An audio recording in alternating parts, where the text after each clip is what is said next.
Any discussion on U.S.-China tensions is incomplete without referencing the ideas in this textbook.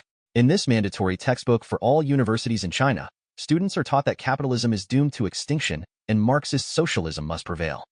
It also teaches students the methods to eliminate capitalism. To be precise, how to battle capitalism.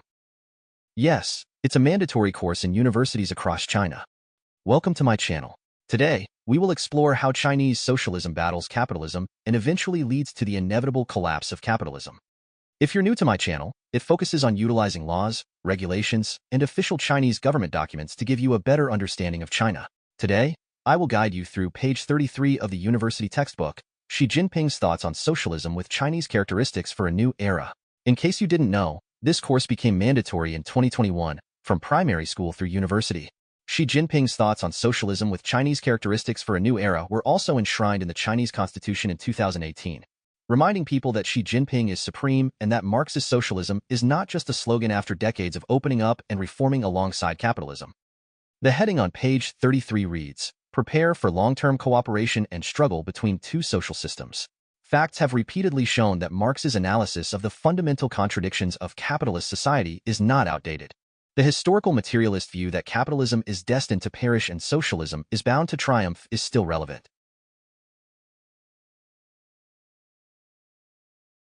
Wait, who is Marx? It's him, Karl Marx, the author of Manifesto of Communism. He may seem outdated in the West, or even in Russia, where the Soviet Union has collapsed. He was also considered outdated in China during previous decades when socialist ideology was less prominent before General Secretary Xi Jinping came to power. But now, General Secretary Xi Jinping reminds students, through textbooks, that Marx is not outdated. Marx's name appears on the first page, the third page, and almost every other page. If you lack a deep understanding of Marx's socialism, this might not come as a surprise to you. You might interpret this to mean that while the West is capitalist and China is socialist, China will ultimately triumph over the West. But this is not what Xi Jinping means. Since the university textbook clearly states that Marx is not outdated, let's take a look at how the official Marxist website summarizes the definition of socialism. First, we need to understand that socialism requires public ownership of the means of production. Let's see how the official works of Marx summarize the public ownership of the means of production. If a society claims to have public ownership of the means of production, yet it still has commodity production, monetary exchange, and the operation of the law of value, and if these factors are not disappearing but developing increasingly, then it can be asserted that this society is not the socialist society Marx and Lenin defined. The proclaimed public ownership of the means of production in this society is in name only, not in reality. The next section's heading reads, "People who claim to be Marxists but oppose this clear definition of socialism." Is this referring to the previous communist leader Hu Jintao? During his era, there was still commodity production and currency exchange, and people did not need to engage in collective labor like during the Great Leap Forward or the large-scale steel production of Mao's day, or the large-scale production of EVs and batteries like nowadays.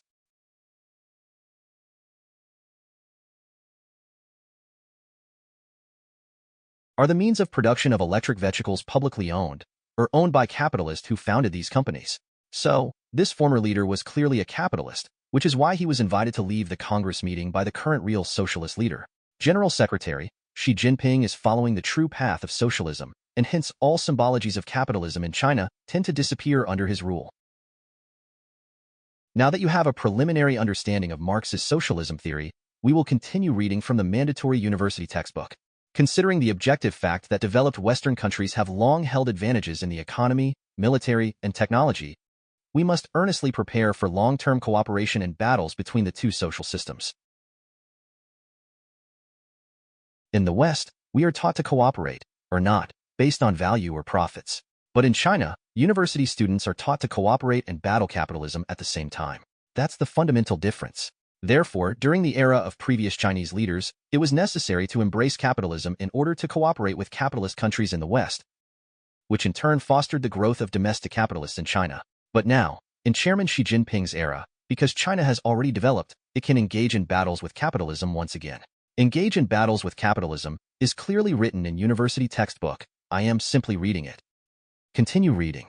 In the primary stage, socialism still needs to cooperate and battle with more advanced capitalism. It must earnestly learn from and draw on the effective achievements of civilization created by capitalism. Did that open your mind? When it's time to learn from the technology of Western capitalism, China cooperates with the West. When China believes it has surpassed capitalism in technology and military matters, it engages in struggles against capitalism. The end result will be the inevitable destruction of capitalism and the inevitable victory of socialism. Lastly, it is stated that we must continuously build a socialist system that has superiority over capitalism, constantly gaining initiative, advantages, and control over the future. This will ultimately lead to the destruction of capitalism. Who cares if a capitalist like him is determined to disappear in China? Where is Jack Ma? Where is Jack? Do you know? No, I was curious. The textbook says the death of capitalism is inevitable, but who says it's limited to China alone? Marx's ideology insisted on a global revolution. Therefore, building a community with a shared destiny for mankind is also enshrined into China's constitution in 2018. Taking the context and framework of page 33 of this mandatory textbook for university students in China, we can explain why there are so many intellectual disputes in China after global companies set up factories here. First, cooperate with global capitalist companies. Second, conveniently learn from capitalist technology and military advancements.